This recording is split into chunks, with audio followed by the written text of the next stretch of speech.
Welcome back to the Red Dice Diaries RPG podcast. This is my first episode of 2024 after falling off a bit near the end of last year due to work and other stresses. Now I've decided to try and dedicate an hour of my time each evening to doing RPG or hobby related stuff.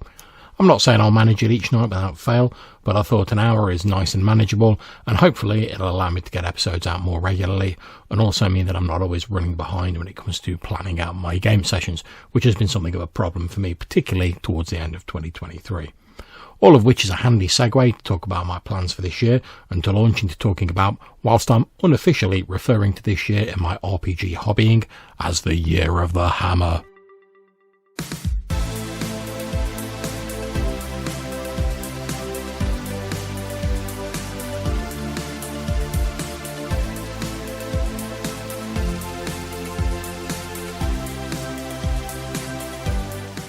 For various reasons which I won't go into detail in this episode, my EZD6 campaign which ran last year has been shelved for the moment, partly due to scheduling stuff and also due to several of the group feeling like the characters had become super powerful and it was quite difficult to provide challenges, for me as a GM, that the party combat monkeys couldn't just one-shot, whilst non-combatants were likely to get one-shotted themselves if they were unlucky enough to be in the wrong place when the bad guy's hammer came down. So of course with this decided, the next question was, well, what are we going to play next? Well, I've really been getting into Warhammer Fantasy Roleplay 4th edition from Cubicle 7 recently. Specifically, I've purchased all of their books and companion pieces related to the Enemy Within campaign. For those not aware, this campaign was originally published in the 1980s by Games Workshop and then again by Hogshead Publishing in the late 1990s. There have been various alternate books and manners in which they were published over the years. If you want a more comprehensive look at this sort of thing, I would suggest checking out the excellent blog Awesome Lies. There'll be a link in the description of this episode. It's a great resource for Warhammer Fantasy Roleplay, and I've been eagerly devouring the articles and posts on there to prepare myself for running Woofrup. Now, this isn't my first experience with Warhammer Fantasy Roleplay. I own both a copy of the Hogshead reprint of the first edition, with a smattering of supplements, and a copy of the second edition which was developed by Green Ronin and published in 2004 by Black Industries. I have a fair few of the supplements in hard copy for second edition, and the rest I picked up in PDF as part of a Humble Bundle a while back, although I never really got Woofrup's second edition to the table, if I'm perfectly honest. So what about my history with Warhammer Fantasy Roleplay?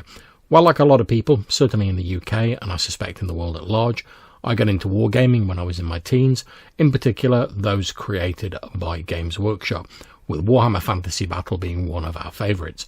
Myself and a group of friends would spend hours at weekends pushing our forces of chaos, dwarves, undead and others around the table, trying to batter the opposing armies into submission, also painting and converting the models as best we could.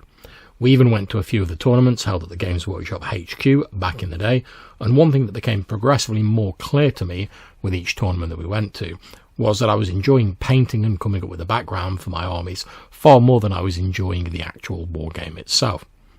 Now, I'd heard of role-playing games by this point and had flicked through a few in my friendly local gaming store. I'd even picked up the original Advanced Fighting Fantasy books, which I'm a big fan of, and have been avidly reading them. But I'd not really played an RPG at that point, although I'd played some what I like to refer to as roleplay adjacent games, like Hero Quest, which is a collaboration between MB Games and Games Workshop, and a few of the early D&D board games.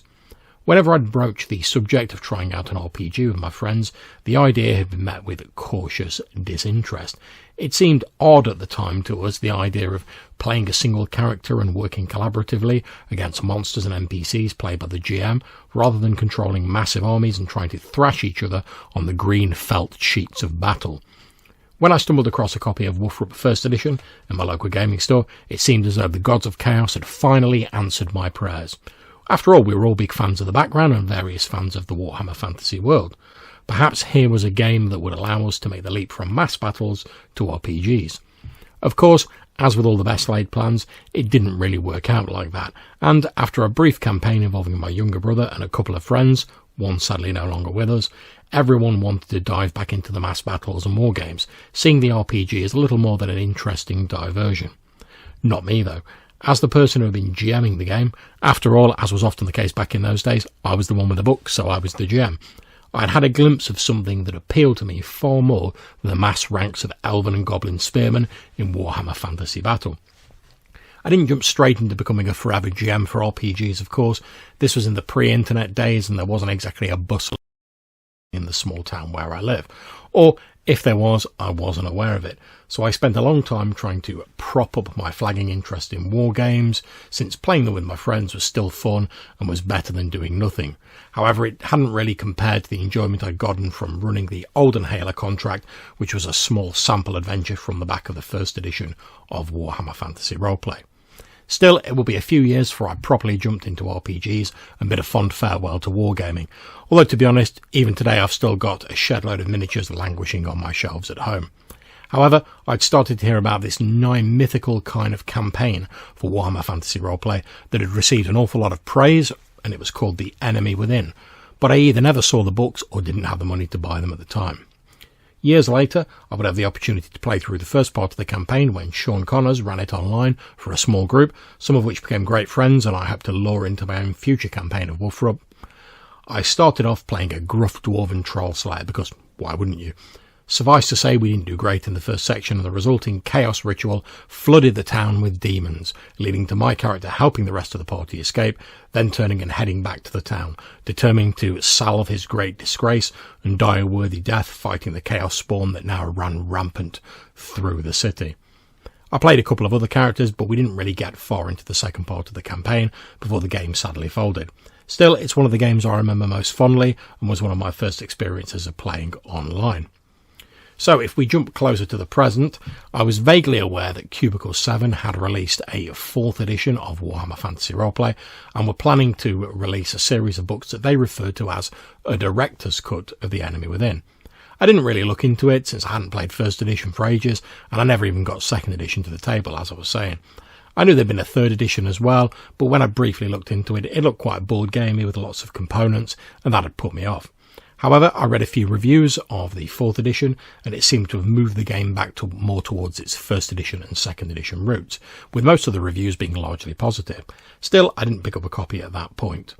It was only whilst I was scouring eBay and picking up some books that I'd either owned in the past or had wanted to own, nostalgia is a powerful drug after all, such as an old edition of Warhammer Fantasy Battles, Warhammer 40k Rogue Trader, and the reprints of the 2 Realms of Chaos books, that my thoughts turned once more to Warhammer Fantasy Roleplay.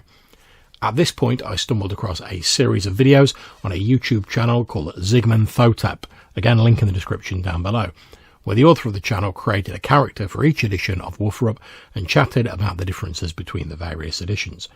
I very much enjoyed these videos, and they persuaded me to finally pull the trigger and purchase a copy of 4th edition.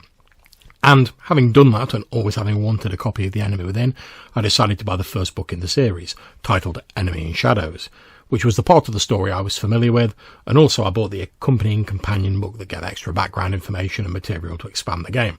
Straight away I was hooked, since it reminded me of how much I'd enjoyed playing that Dwarven Troll Slayer so many years previously. I mentioned that I was picking them up to a couple of people from the old group who seemed pretty keen to do some Wolfrub again. Better yet, the new version specifically includes ways to adapt the adventures in the campaign to change it up a bit if your group has played through it previously, which I think is a great idea. Of course, as an avid collector of RPG books, I couldn't stop there, and soon I added additional source books of 4th edition to my gaming shelves, although I still had no thoughts at this point of running it beyond maybe some point in the future. So when our Easy D6 campaign was shelved, this seemed like a prime opportunity to suggest Wolfrub 4th edition as a potential replacement game, and most people I spoke to seemed to be up for it. I quickly repurposed our previously arranged next session to have a general discussion about the next game and to sound out people's interest in person, including sending an invite to the additional people who had expressed interest in Wolfrub. I'm hoping that, when we've all had a chat about it, my players will be up for giving it a go, and maybe we can look at getting characters created for the game.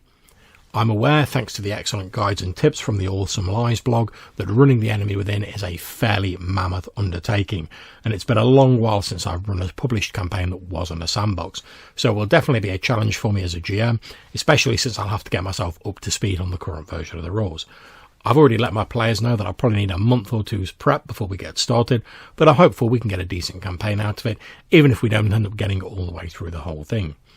All of which is my roundabout way of saying that I'm probably going to be talking a fair bit about Wolfrub on the podcast this year, since it's hopefully going to be the game I'm running for my regular group. Although, if I can find time, I may try and crowbar in an additional sort of OSR D&D style game. We'll just have to see. Now, although Wolfrup's very different to D&D, it still scratches that old school itch of mine, and I'm very much looking forward to cracking open the enemy within in a manner akin to revisiting an old friend you've lost touch with for a long while.